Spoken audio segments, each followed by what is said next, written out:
अस्सलाम वालेकुम मेरे प्यारे बच्चों, आज हम एक क्वेश्चन लेके आए जो कि है व्हाई द एटॉमिक रेडियस या why the atomic size decrease in period में एटम का साइज या एटॉमिक रेडियस क्यों कम होता है, इसके पीछे रीजन क्या है। लेट्स स्टार्ट नो बच्चों। आप ये कंसेप्चुअल क्वेश्चन है, समझना आपने, रट्टा नहीं मारना, जस्ट अंडरस्टैंड करना है, ठीक है। ये जो एटम का साइज है कम क्यों होता है। लेट बी सपोज मेरे पास एक एटम है, वो ये है, ये एटम है, इसके बाद एटम का साइज ये हो गया, फिर ये हो गया, मतलब एटम का साइज पीरियड में कम क्यों हो रहा है, डिक्रीज क्यों हो रहा है, ठीक है। Why the size of atom decrease in period, ठीक है, क्यों कम हो रहा है, इसके पीछे रीजन क्या है, ठीक है। बच्चों आपने सबसे पहले आपको एक इलेक्ट्रॉनिक कन्फिगरेशन का पता होना चाहिए। You must be able to understand the electronic configuration of any element of the periodic table, ठीक है। तो बच्चों मेरे पास मैं बात करता हूं जैसे कि बोरोन है, कार्बन है, ठीक है, नाइट्रोजन है, ऑक्सीजन है, फ्लोरीन है, ठीक है। इसके एटॉमिक नंबर 5 है, 6 है, 7 है, 8 है और 9 है, ठीक है। मैं इनकी बारी बारी बात करता हूं, ठीक है। बच्चों आप ध्यान से देखना,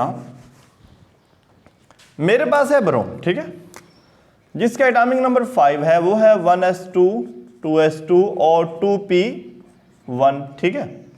अब मैं बात करता हूं कार्बन की। कार्बन का 6 होता है, 1s2 2s2, और ये मैं आपको बहुत एक अच्छी एग्जांपल से बताऊंगा, समझाऊंगा, ताकि आपको उसी टाइम ही समझ आ जाएगा, ठीक है। और फिर नाइट्रोजन की बात करता हूं जो कि 7 है, 1s2 2s2 और 2p3 ऑक्सीजन है 1s2 2s2 और 2p4, ठीक है। ये मैंने लिख दिया, ठीक है। बच्चों आप देखिए, मैं बोरोन की बात करता हूं, ये देखिए,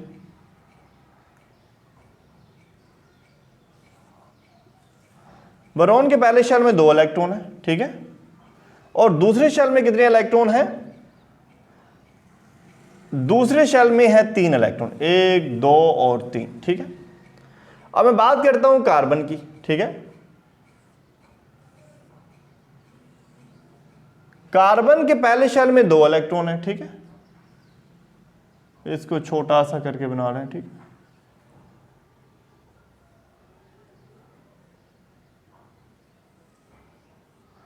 पहले शेल में 2 इलेक्ट्रॉन है, ये जो सेंटर वाला ये न्यूक्लियस है, ठीक है, और अगले शेल में कितनी है, 4 इलेक्ट्रॉन, ये कार्बन है, ये बोरोन है, इसको अंडरस्टैंड आपने करना है, ठीक है।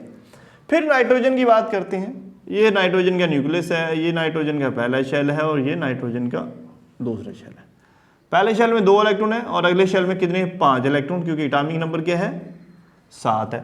फिर ऑक्सीजन की बात करता हूँ, ये ऑक्सीजन का क्या है, न्यूक्लियस है, ये पहला शेल है ऑक्सीजन का और ये दूसरा, 2 इलेक्ट्रॉन पहले शेल में, और हमने कितने करने हैं, 8 करने हैं, 6 हो गए, 7 और 1 8, ठीक है।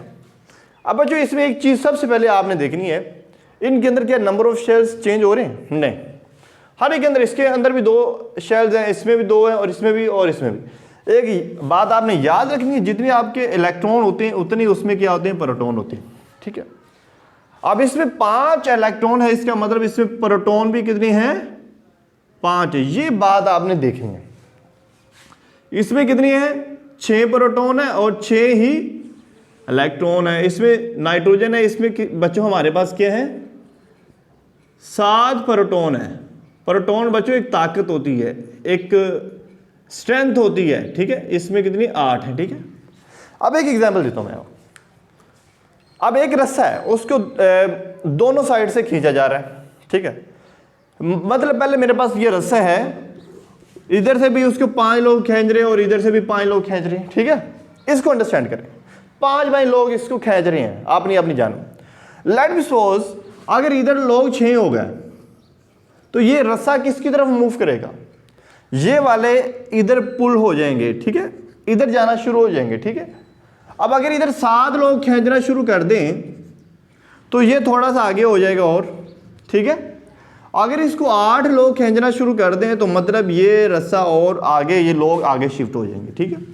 मतलब इस रस्से की जो लेंथ है वो क्या होगी, अब कम होगी। बात समझाई ना। अब बच्चों जो प्रोटॉन होता है, जो इफेक्टिव चार्ज होता है, क्या होता है, प्रोटॉन बच्चों हमारे पास इफेक्टिव चार्ज होता है, ठीक है,